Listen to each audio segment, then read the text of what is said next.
بڑی معذرت کے ساتھ برا مت ماننا، میں عورتوں کو کوسنے نہیں بیٹھا، لیکن اپنی بہنوں سے بہت درد دل کے ساتھ پوچھنا چاہتا ہوں، اے خاتون جنت کی کنیزوں، کیا مردوں نے ہی صرف جنت میں جانا ہے؟ عورتوں نے جنت میں نہیں جانا؟ تمہاری محرومی کی حد ہے میری بہنوں کہ تمہارے قدموں کے نیچے جنت ہے۔ اللہ کے رسول فرماتے الجنت تحت اقدام الامہات، جنت تمہاری ماؤں کے قدموں کے نیچے ہے، لیکن ساتھ ہی حضور نے یہ بھی فرمایا کہ میں نے جہنم میں سب سے زیادہ اگر کسی کو دیکھا ہے تو عورتوں کو دیکھا ہے۔ آج بیٹیوں کا حال یہ ہے، اب بیٹیاں قرآن کہاں یاد کرتی ہے، اب بیٹیاں حدیث کہاں یاد کرتی ہے، اب بیٹیاں دین کہاں پڑھتی ہے؟ یہ تو گانے سنتی ہے، یہ تو سیریل دیکھتی ہے، یہ تو فلمیں دیکھتی ہے۔ اللہ اکبر! قوم کی جو بیٹی بالغ ہونے سے پہلے سیریلوں میں بھاگنے اور بھگانے کے مناظر دیکھے گی، قوم کی جو بیٹی جوانی کی دہلیز پر قدم رکھ کر فلموں میں زنا کے مناظر دیکھے گی، پھر وہ گندگی نہیں کرے گی تو کیا کرے گی؟ وہ جرائم نہیں کرے گی تو کیا کرے گی؟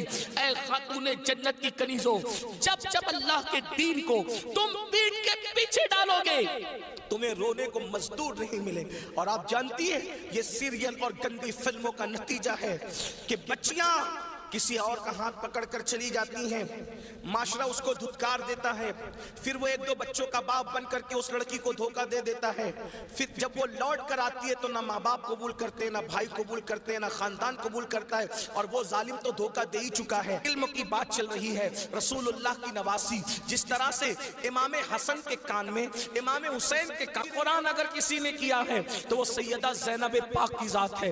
صرف 7 سال کی عمر میں سیدہ زینب نے حافظ قرآن کیا تھا، آپ قرآن کی حافظہ تھی۔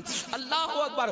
آپ کو حیرت نہیں ہونی چاہیے، اللہ سیدہ زینب نے صرف 7 سال کی عمر میں قرآن کا حفظ کیا ہے، اور قرآن کی اکثر صورتیں آپ نے اپنی امی سیدہ فاطمہ کے ذریعے سے حفظ کیا ہے۔ اللہ اکبر! اور قرآن کا سب سے پہلے درس دینے کا کام کوفہ کی سرزمین پر سیدہ زینب نے کیا ہے۔ یہ رسول اللہ کا خاندان ہے۔ ام المومنین سیدہ عائشہ صدیقہ وہ خاتون ہے کہ اللہ اکبر، عورتوں میں سب سے زیادہ اگر کوئی حدیث روایت کر رہا ہے تو وہ سیدہ عائشہ صدیقہ کی ذات ہے۔ اور آپ مفتی 4 ملت ہے۔ اصحاب میں جب کسی مسئلے پر اختلاف ہو جاتا تو لوگ کہتے چلو ام المومنین کی بارگاہ میں ان سے پوچھیں گے۔ حیرت کی بات ہے، مردوں کا علم اختلاف اگر کسی کا قول فیصل کی حیثیت سے ختم کرتا ہے تو اسے ام المومنین سیدہ عائشہ صدیقہ کے نام سے جانا جاتا ہے۔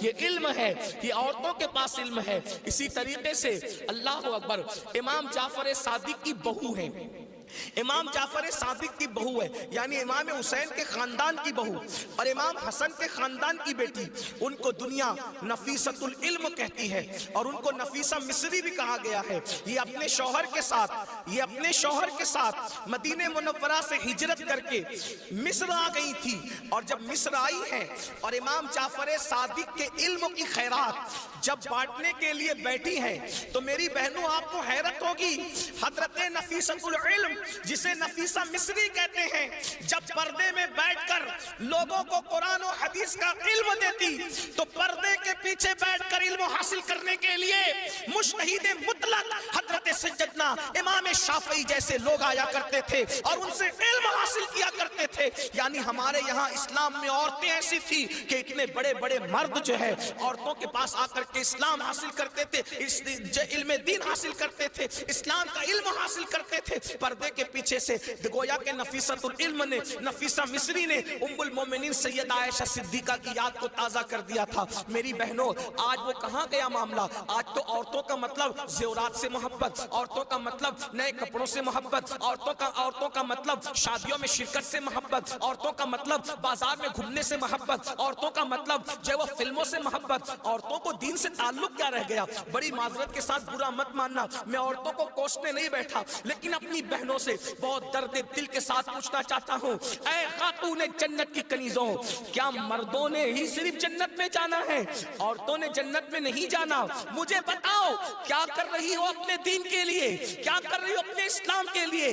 تمہاری محرومی کی حد ہے میری بہنوں کہ تمہارے قدموں کے نیچے جنت ہے۔